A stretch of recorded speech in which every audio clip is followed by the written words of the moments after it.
Hey everybody, HomeSliceHenry here, and in today's video we're going to be taking a look at a brand new Pokemon in the world of Pokemon Go, Golisopod. Golisopod is a bug and water type Pokemon with the moveset of Fury Cutter, X-Scissor, and Aerial Ace. Golisopod evolves from Wimpod, which can be found in the wild or through 1-star raids. At first glance, it does have some pretty decent stats, but the moveset does worry me, to be honest. So without further ado, let's hop into the matches and check out if Golisopod is worth the investment for the Fossil Cup. Hopping into the first match, leading Registeel into Shadow Swampert and Absolute Nightmare lead. I'm going to save switch into Golisopod since I do have two better responses to Swampert and back, and unfortunately we are met with Pelipper. This is an absolutely terrible matchup for Golisopod. Fury Cutter does charge pretty quickly, but without any hard-hitting charge moves, unfortunately, we really can't do a whole lot of damage here. They're probably just going to go for the Weather Ball and Farm Down. That will allow me to reach a second Aerial Ace, but since Aerial Ace is a very poor move, unfortunately, it's not enough to KO and I get taken out. At this point, my plan is just to commit to the lock-on Farm Down with Registeel. Weather Balls are not particularly threatening, so if I can commit to the lock-on Farm Down and leave with a move, hopefully I can get shield advantage for my Pelipper in the endgame. We tank another Weather Ball, going for the Farm Down, and they're able to reach yet another one. Again, I'm not going to shield. I'm just going to save my shields for Pelipper and hope that Pelipper with the shield advantage is going to be able to close for me. Back in comes the Shadow Swampert, and I'm going straight for the Focus Blast. This will do big damage onto the Shadow Swampert. They do commit the shield, and in comes Pelipper. Swampert is going to fire off a Hydro Cannon. This is resisted, so I'm not willing to shield it. We'll have to see what they have in the back. They're farming up, and they bring in Jellicent. Jellicent, unfortunately, is going to be going straight for the Bubble Beams, which is really not ideal. That's just going to keep debuffing my attack more and more and more. I'm going to fire off the Hurricane, and Hurricane is able to grab the final shield. At this point, I'm very low, so Jellicent can very safely just start spamming out Bubble Beam after Bubble Beam. I am going to commit the shield, see if I can bank the Hurricane, and then bring back in the Registeel. I should be able to live a Bubble Beam here. The question is, am I going to be able to reach the Zap Cannon? Registeel able to get to the Zap Cannon, and this should be taking out the Jellicent. And from here, we do have the Hurricane loaded to take out the Shadow Swampert. Back in comes Pelipper, and this game is over. Despite being hard countered on the lead and the swap, we take down the Swampert, and that is a good game. Hopping into the next match, leading Registeel into Gyarados, the Dream lead. And even better, the Waterfall Gyarados is staying in, which is fantastic news. Because even if the Gyarados is Waterfall, this is still a dominating matchup for Registeel. I don't have to shield a thing here, and I'm going to fire off the Zap Cannon. Zap Cannon will easily one-shot, so I am expecting a shield, and they are going to commit the shield. Even if they're able to reach a second Aqua Tail, which they are going to be able to do, that's still not going to be enough to take me out. So I'm going to be able to get both shields or switch advantage, and I'm going to be firing off the Zap Cannon. To be honest, I'm fully expecting them to shield, and if they do, I'm going to bring in Pelipper. In comes Pelipper. Gyarados farms up some energy and brings in Ferrothorn. This is normally not the greatest matchup ever for Pelipper, but with the 2 shield advantage, Pelipper can very easily handle Ferrothorn. We land the Hurricane, and now I'm just going to go ahead and commit to the Farm Down. I can double shield if need be. Even if they bait me with the Power Whip, that's totally fine. I'm just going to double shield. I believe this is the Thunder, so I am going to be shielding that up, and that way I can leave with a ton of extra energy.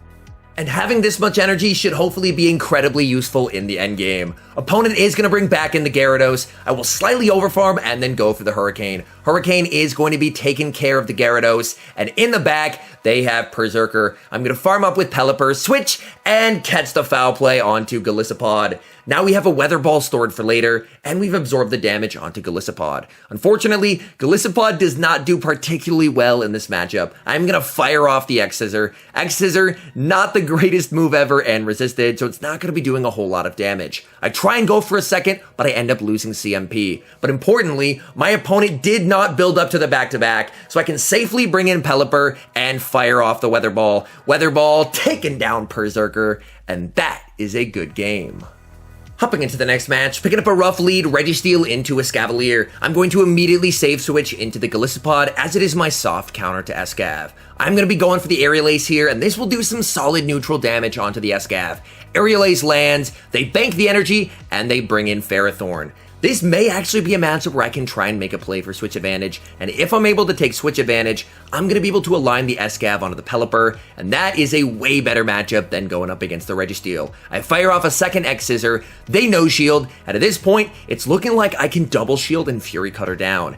That way, I should be able to leave with a decent amount of energy and switch advantage as well. So I am going to commit the second shield. We are full sending it here, trying to go for the farm down. These Fury Cutters adding up. Can we farm down? Yes, we can! Just before they reach a move. In the back, they have Jellicent. Jellicent, a lot trickier of a matchup for Golisopod than going up against Ferrothorn. Thankfully, with the extra energy, I am going to be able to spam out these Aerial Aces, but unfortunately, as I mentioned earlier, Aerial Ace is a pretty bad move, so it's not going to be doing a whole lot of damage. I am able to reach a third Aerial Ace. This is going to be getting them quite low. They decide to let it through, and they're able to commit to the farm down. Back in comes Registeel to absorb the damage. I'm expecting them to probably try and snipe with the Escav, so I do have to be mindful of that, but they're actually staying in. They bank a move, and they're able to get the snipe with Escav. Very nice play by my opponent. And now, I know they have a move banked, so I just have to try and bring in Pelipper and throw before they reach a move, but I end up over-tapping and I lose CMP. They're able to Acid Spray me, and that should be game over. That is very unfortunate. With 2 shields, it was still going to be tough anyway, because odds are I was probably not going to be able to wing attack down before they were able to take me out. But due to that overtap, that is definitely game over, as they're able to reach a Bubble Beam. Bubble Beam will be taken out by Registeel, and that is a good game.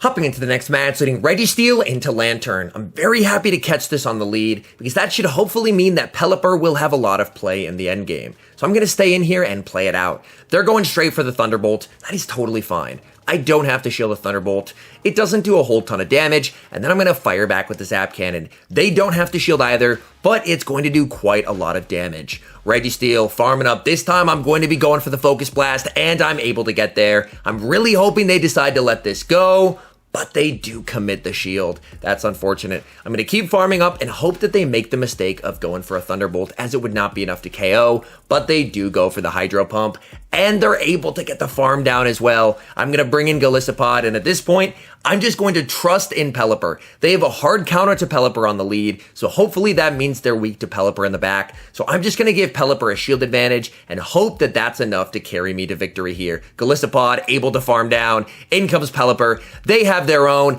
and they have Registeel in the back. They are double strong against Pelipper, and I concede the match. Hopping into the next match, letting Registeel into Jellicent, a fantastic lead. Opponent is going to save switch into their own Registeel, and this is not the best.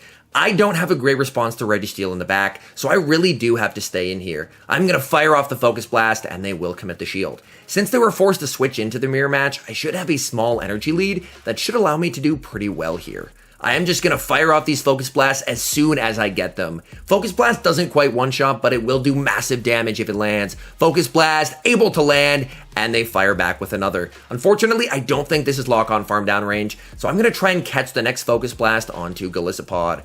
Farming up here, we slightly overfarm, we switch, and they throw. Did they react fast enough? Did they throw the Zap Cannon? They did not. We're able to catch the Focus Blast, and Golisopod Fury Cutter down the Registeel. Back in comes Jellicent, and we've seen this matchup play out before, and it's not a great matchup for the Golisopod. I'm going to fire off Aerial Ace after Aerial Ace, but we just don't do a whole lot of damage here. Firing off Aerial Ace number 2, Jellicent can very safely overfarm in this matchup, which they're going to do, and at this point, I have no shield, so whatever they throw, they go for the Shadow Ball, and they take me out. Back in comes the Registeel, and they make a nice catch, catching the Zap Cannon onto Berserker. Having Berserker in the back is kind of scary. I'm going to try and catch a close combat here. We farm up, we don't catch, and that is not good, because I've just given this Berserker a big energy lead, which they may be able to use to take out the Pelipper. They go for the Foul Play. Foul Play doesn't do half of my health, so I believe I should be able to survive a second one as well. We fire off the Weather Ball. This is going to be very close. They reach another Foul Play. Is this going to be enough? I think we should be able to live this. Foul Play. We survive. Pelipper able to get to the Weather Ball, and that should be game over. This Weather Ball is going to be taking out the Berserker, and back in comes the Jellicent. We bring in the Registeel. Opponent sees the writing on the wall and concedes the match. Hopping into the final match, leading Registeel into Ferrothorn, great lead. Opponent save switches into Jellicent, so their team is absolutely core broken by a Registeel on the lead. I will shield up the first move because Zap Cannon will make future moves do less, but unfortunately I get baited with a Bubble Beam. A very nice bait by my opponent. Zap Cannon will still do massive damage onto the Jellicent. I don't really want to commit a second shield onto my tankiest Pokemon, so I'm not going to shield the Shadow Ball here. Shadow Ball is going to do a solid chunk of damage. I'm going to overfarm slightly, and then go for the Zap Cannon to get the KO. If they do commit the shield, I'm going to save switch into Golisopod. They do, and in comes Golisopod. They are double debuffed, so we should be able to tank this Shadow Ball no problem. They go for the Shadow Ball, we absorb that, and back in comes the Ferrothorn. But I do have a decent amount of energy on this Golisopod. I'm going to be firing off the X-Scissor. X-Scissor will do some solid neutral damage, and I'm able to reach X-Scissor number 2. This should be getting that Ferrothorn below half health. Ferrothorn over-farming quite a bit, and they throw before I'm able to reach a third X-Scissor. Nice counting by my opponent. Power Whip is going to be able to take me out. Back in comes Registeel, and Registeel just has a dominating matchup here. They are going to fire off a move. They go for a Power Whip, so it looks like they're not running Thunder. Registeel able to reach the Focus Blast, and this will easily KO unless they give up that final shield. They decide to let the Ferrothorn go. In the back is Swampert, and we have Pelipper. All I have to watch for at this point is a potential catch. So long as they're not able to catch, I should be in the driver's seat of this match. They go for the Hydro Cannon, and I'm going to fire off the Weather Ball. We need 2 Weather Balls to KO here and 1 to grab the shield. We're able to land the first. I'm farming up again, trying to be very careful to not let them catch. They go for the Hydro Cannon, I undertap, and I'm going to be going for the Weather Ball. They should be grabbing the final shield, and then I just have to be very careful. I am farming up, watch for the catch, they go for it, I'm able to hold on to my energy, but they reach a move. I believe this should only be a Bubble Beam, so I'm going to let it go. It is, and now I can reach the back-to-back Weather Balls, and this game is over. First Weather Ball is going to be able to take out the Jellicent. Second Weather Ball is going to be able to take out the Swampert. Very happy they weren't able to catch there. Pelipper closing strong, and that is a good game. And now, final thoughts on Golisopod. Overall, I think the Pokemon does have potential. Its stat product is pretty decent, and we have seen a Pokemon and Araquanid have success with the same typing.